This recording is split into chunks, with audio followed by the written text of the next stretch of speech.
Did you upholster the inside of this vehicle? No, this is factory.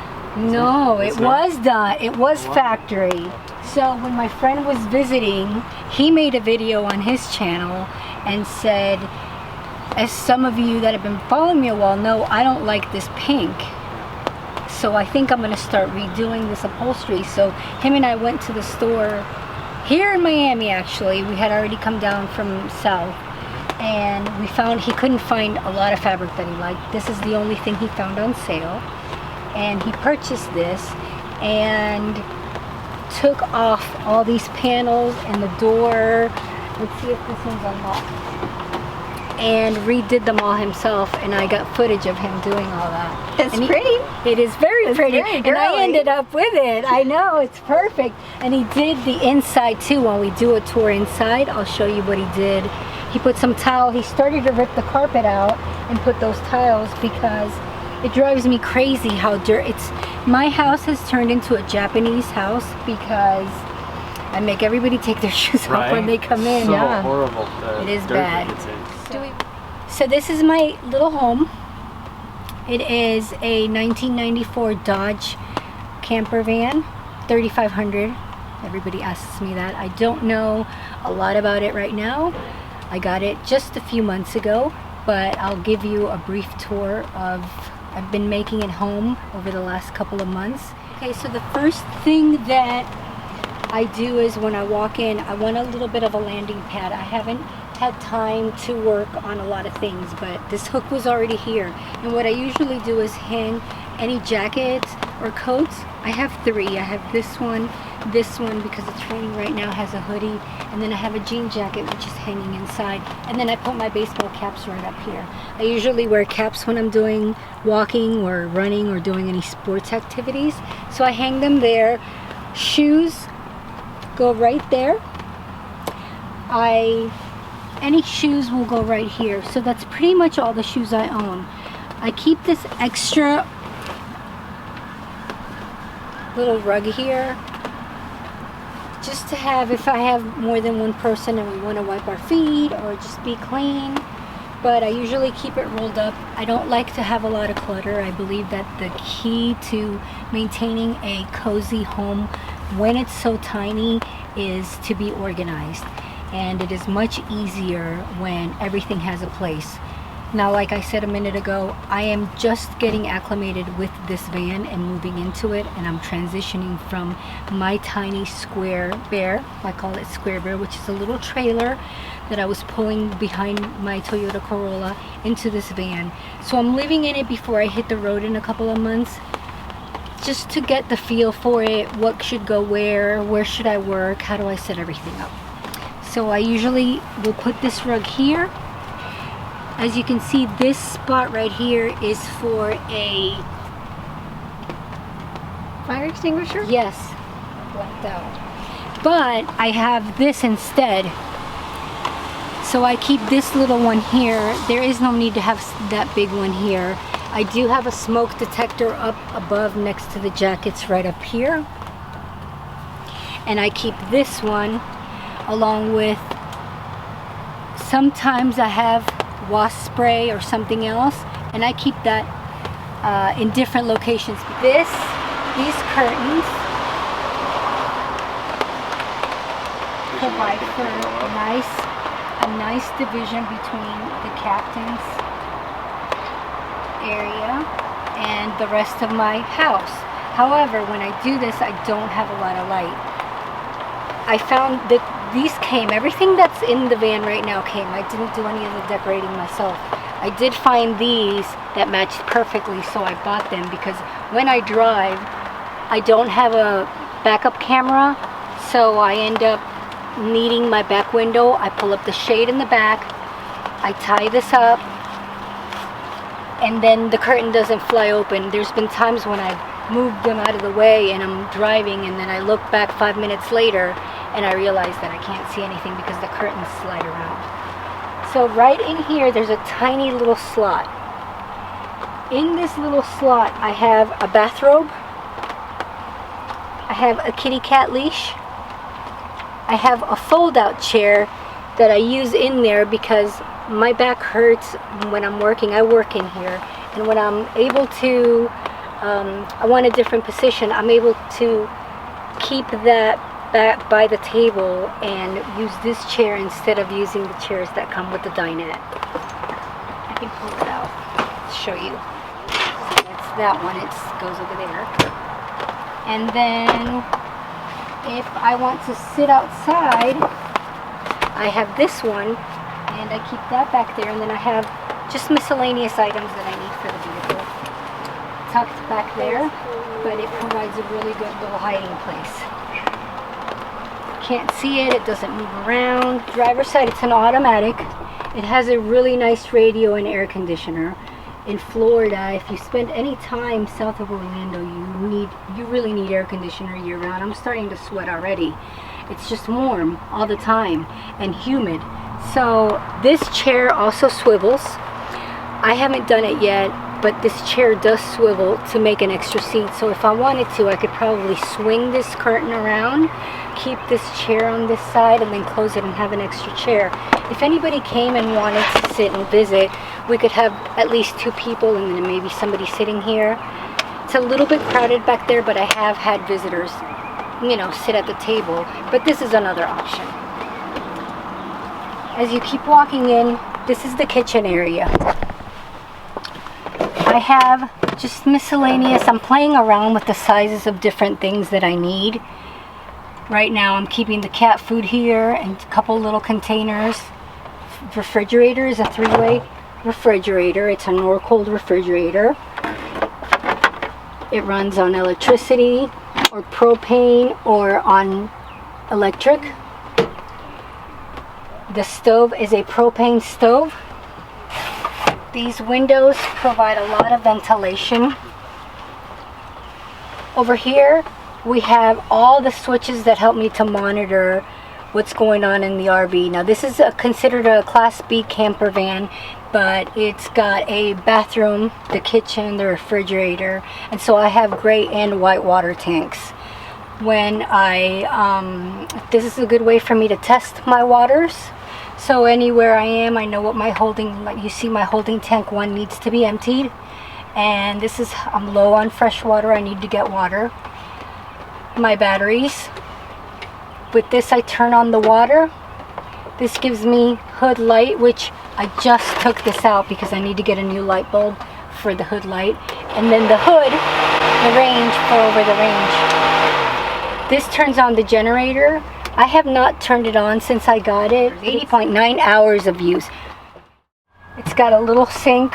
There isn't a lot of space, but what I do is I take this little plastic container, it's a plastic cover that it's for dishes, it's for drying dishes, but I'll either put it here and leave my dishes in there when I'm driving so they don't break, or I put it here and it helps me to use this as extra space.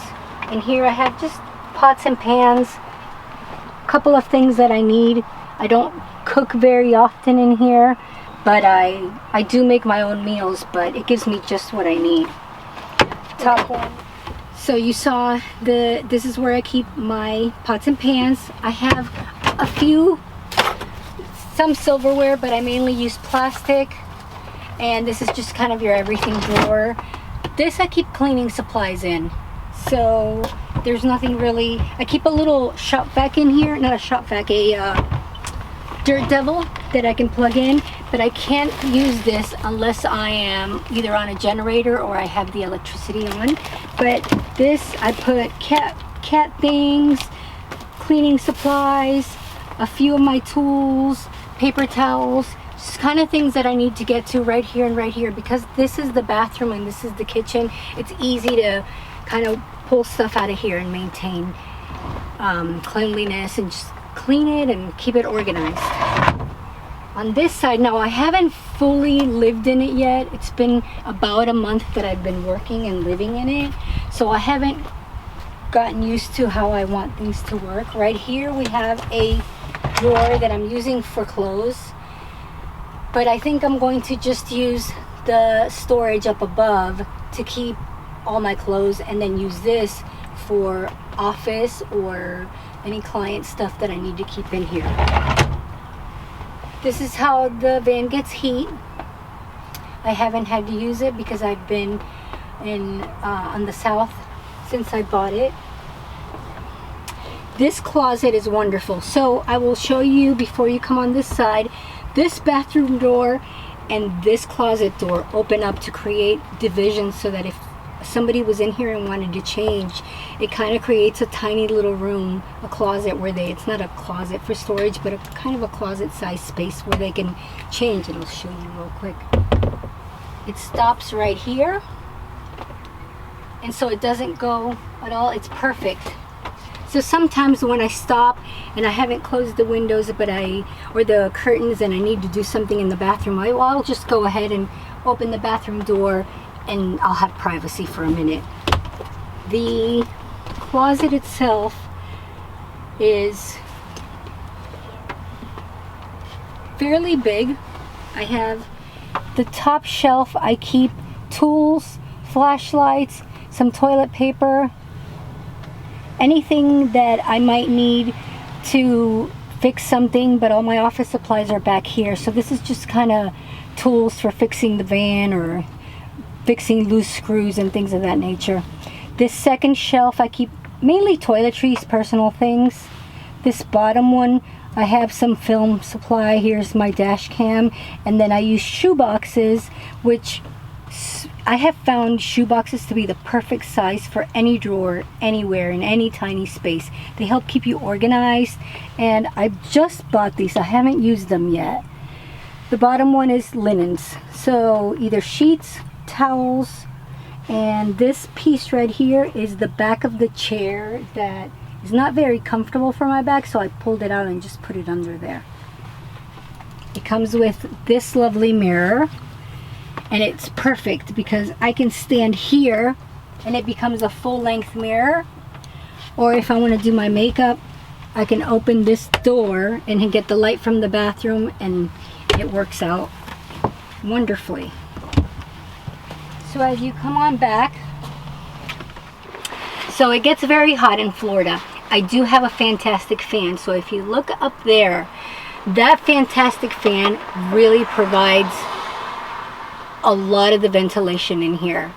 I have another little fan on this in this area over here, and the windows are wonderful. This back window doesn't have a mosquito netting, so I don't open it yet because there's just way too many bugs here in Florida. This window is like that one. They both open sideways. So up there we have some storage, this side and that side, which I'm going to use 100% probably for clothing. I want to, other than the pieces that you see up there that are hung, I'm going to use these two. I'm trying to get to the point where I use as few things as possible, but I'm not going to deprive myself of the things that I like just for the sake of saying that I'm a minimalist. So this has become my workspace. This is my bed. Under here, so there's a solar panel that I can use during the day, and behind me there is a thermostat and a charge controller. Under me are 2 batteries, and on the ceiling there is a solar panel.